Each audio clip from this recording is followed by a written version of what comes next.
Hello everyone, welcome to the online class of Crescent Public School. Hello students, how's you? As you know, we are doing our chapter 3, how do organisms reproduce, and today's topic is vegetative propagation. Vegetative propagation is an asexual method of reproduction only for the plants. In this topic, we will discuss new plants are obtained from the parts of old plants. What does it mean? कि new plants को हम कैसे obtain करेंगे। जो plants हमारे पास पहले से present होते हैं, हम उनके ओल्ड पार्ट्स को यूज़ करेंगे, उनके स्टेम को या रूट्स को या लीव्स को, without the help of any reproductive organs.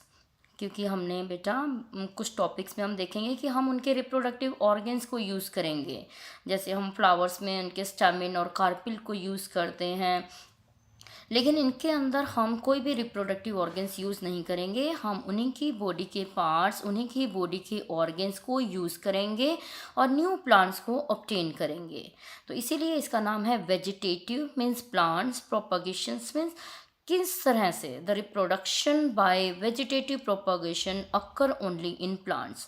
New plants को ऑब्टेन करेंगे ओल्ड प्लांट के पार्ट से, किसी भी रिप्रोडक्टिव ऑर्गन्स के बिना।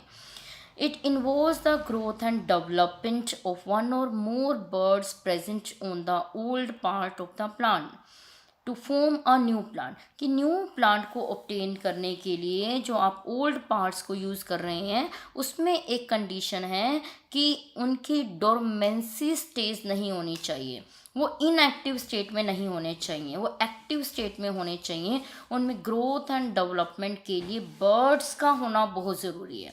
अगर उस प्लांट के पार्ट में उनके बर्ड्स आ रही हैं तो it means they can reproduce more and more plants जो हम वेजिटेटिव प्रोपगेशन में लेंगे वो नेचुरल भी हो सकते हैं, आर्टिफिशियल भी हो सकते हैं। As you can see we have an example of bryophyllum plant. इनमें क्या है, बर्ड्स प्रेजेंट होते हैं इनके स्टेम्स पर भी, और ये आप देख सकते हैं दीज आर द एजिस। इनके जो आप ब्रोकन पार्ट लेंगे कोई लीव्स का या स्टेम का, जब हम इनको लेंगे तो हम देखेंगे कि उनके ऊपर छोटी छोटी बर्ड्स होती हैं। बर्ड्स होने का मतलब है कि इनमें ग्रोथ एंड डेवलपमेंट पॉइंट है। यही पॉइंट ज़रूरी है हमारी नई प्लांट्स की फॉर्मेशन के लिए। इनको हम प्लांटलेट्स कहते हैं। यू कैन सी ये छोटे छोटे आपको जो दिखाई दे रहे हैं लीव्स के ऊपर, हम इन्हीं को ही यूज़ करेंगे और वीक्स में ही, 1 वीक के अंदर अंदर ही हम नया ब्रायोफाइलम प्लांट को ऑब्टेन कर सकते हैं। हम इनके स्टेम को भी यूज़ कर सकते हैं और हम इनके लीव्स को भी यूज़ कर सकते हैं। ब्रायोफिलम प्लांट के लीव्स में स्पेशल टाइप ऑफ बर्ड्स होते हैं इन दियर मार्जिन्स और एजिस। यू कैन सी ये बर्ड्स जो हैं लीव से अलग हो जाते हैं, डी अटैच हो जाते हैं, फिर ग्राउंड पर फॉल करते हैं और फिर नए ब्रायोफिलम प्लांट्स को हम ऑब्टेन कर सकते हैं। दोनों मेथड हैं हमारे पास, स्टेम भी और लीव्स भी। ये हमने एक ब्रायोफिलम का एग्जांपल दिया है, हमारे पास और भी बहुत सारे एग्जांपल्स हैं। मनी प्लांट है, उसको भी हम वेजिटेटिव प्रोपगेशन मेथड से ऑब्टेन कर सकते हैं, कटिंग मेथड से भी ऑब्टेन कर सकते हैं और हम इसको वेजिटेटिव प्रोपगेशन से भी ऑब्टेन कर सकते हैं। मनी प्लांट में हम क्या करेंगे, ये देखिए आप, money plant can also be grown by vegetative propagation by using a piece of its stem. मैंने बताया आपको हमने ओल्ड पार्ट को यूज़ करना है, जो भी उसका रिप्रोडक्टिव पार्ट है वो स्टेम, लीव्स या फिर हम रूट्स का यूज़ करेंगे, लेकिन जिसमें जो रिप्रोडक्टिव पार्ट है, ऐसे नहीं कि किसी का भी स्टेम या रूट या लीव्स ले लिया। ये हम देखते हैं कि किन में बर्ड्स आती हैं और किन में उनका रिप्रोडक्टिव ऑर्गन प्रेजेंट होता है। तो मनी प्लांट फेमस है उसके स्टेम के लिए। आपने देखा होगा मनी प्लांट बच्चे भी लगा लेते हैं घर पे। हम उनको क्या करते हैं, उनके स्टेम को किसी के घर से लेकर आते हैं और फिर हम उनको बोतल में डालते हैं, तो थोड़ा थोड़ा वाटर देते हैं और स्टार्टिंग में हम उसको वाटर में ही रखते हैं। वाटर में क्या है, उसको हार्मोन्स उसकी ग्रोथ करने लग जाते हैं, उनके जो एंजाइम्स हैं वो एक्टिव हो जाते हैं and after some days you will see many new leaves of the money plant.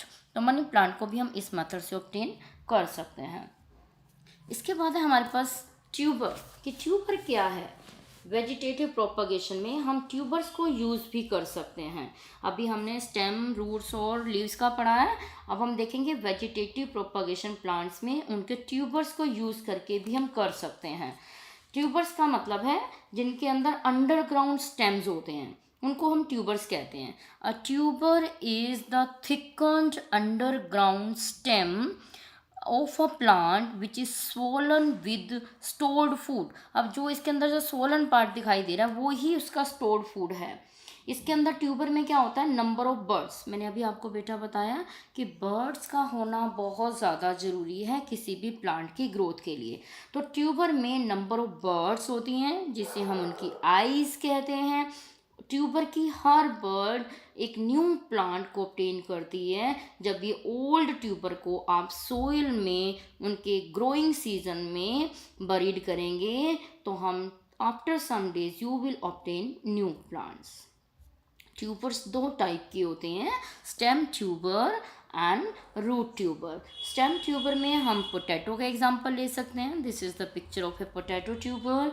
और रूट ट्यूबर में हम स्वीट पोटैटो, जिसे आप शकरकंदी भी कहते हैं, उसका एग्जांपल हम ले सकते हैं। पोटैटो ट्यूबर ये एक अंडरग्राउंड स्टेम है पोटैटो प्लांट का। वेजिटेटिव रिप्रोडक्शन हम पोटैटो ट्यूबर से कर सकते हैं।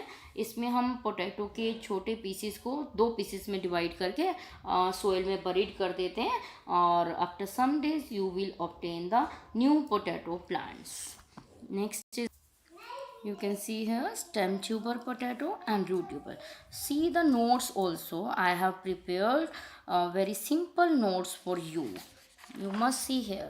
And ये तो था बेटा हमारा जो नेचुरल मेथड। मैंने अभी आपको बताया था कि वेजिटेटिव प्रोपगेशन में नेचुरल प्रोसेस भी है और आर्टिफिशियल भी है। जो हम पार्ट को यूज़ कर रहे थे वो था उनका नेचुरल मेथड। अगर हमें नेचुरली ऑब्टेन नहीं हो रहे हैं या हम फास्ट ग्रो करना चाहते हैं एज पर रिक्वायरिंग पॉपुलेशन कि हम वेट नहीं कर सकते हैं इतनी पॉपुलेशंस को सर्वाइव करने के लिए, तो हम आर्टिफिशियल प्रोपगेशन को भी यूज़ कर सकते हैं। इसमें क्या होगा, the process of growing many plants, एक साथ आप बहुत सारे प्लांट्स को ऑब्टेन कर सकते हैं from one plant by man made method is called artificial propagation of plants. क्योंकि ये मैन का मेथड है, इसमें भी हम एक साथ बहुत सारे प्लांट्स को ऑब्टेन कर सकते हैं। क्या मेथड्स हैं वो? 3 कॉमन मेथड्स हैं हमारे पास, layering, cutting and grafting. First is the cutting method. इसमें क्या होता है कि हम प्लांट के छोटे से पार्ट को यूज़ करते हैं। इसको हम पहले एक शार्प नाइफ से कट देते हैं और उसको हम रिमूव कर लेते हैं, उसको हम कटिंग कहते हैं। A small part of a plant which is removed by making a cut with a sharp knife. Sharp knife का यूज़ करना ताकि हम उसको स्लैंट कट दे सकें। ऐसे नहीं कि बीच बीच में हम बार बार कटिंग करेंगे, इससे उनके जो एंजाइम्स हैं वो इनएक्टिव हो जाएंगे, उनमें जो हार्मोन्स हैं वो ग्रो नहीं कर पाएंगे। तो शार्प नाइफ से आपने एकदम कट देना है, जैसे आप सैलिड की कटिंग करते हैं। तो वो जो कट आएगा उस कट को हम कटिंग कहते हैं। वो कटिंग आप स्टेम की भी ले सकते हैं, रूट की भी हो सकती है, इवन लीफ की भी हो सकती है। लेकिन जब हम कटिंग करेंगे, what you have to keep in mind, जब भी आप वो कटिंग करेंगे आपको क्या ध्यान देना है कि उनके ऊपर बर्ड्स का होना ज़रूरी है। चाहे आप स्टेम की कटिंग कर रहे हैं तो उसके ऊपर बर्ड होनी चाहिए, अगर आप लीफ की कर रहे हैं या आप रूट की कर रहे हैं, they must have some buds on it, क्योंकि वो बर्ड ही उसका जो है क्या है, ग्रोइंग पॉइंट है। अगर बर्ड्स उसके ऊपर नहीं होगा तो वो प्लांट आपका ग्रो नहीं करेगा। फिर आप कहेंगे कि प्लांट ग्रो नहीं कर रहा है, हमने वाटर भी दिया, हमने केमिकल भी दिया, हमने इतनी केयरिंग भी की, तो वो प्लांट ग्रो नहीं करेगा। क्योंकि उसके ऊपर जो उसका ग्रोइंग पॉइंट है, जिसके ऊपर एपिकल टिश्यू, मेरिस्टेमेटिक टिश्यूज़ के बारे में आपने पढ़ा हुआ है 9th क्लास में, वो प्रेजेंट होते हैं उनके सरफेस पे, उनके लीव्स के बेस पर। तो वो नहीं होगा तो वो प्लांट ग्रो नहीं करेगा, क्योंकि आपने टिश्यू को तो वहीं छोड़ दिया, उनके जो ग्रोइंग हॉर्मोन्स थे, सेल थे, वो तो आपने काट ही दिए, तो वो प्लांट्स ग्रो नहीं करेगा। Rose, bougainvillea, chrysanthemum, grapes, sugarcane, banana, cactus, these are some examples which can be grown by cutting method, by artificial propagation of plants. Thank you students. In the next video we will discuss about layering, grafting and tissue culture. Thank you so much.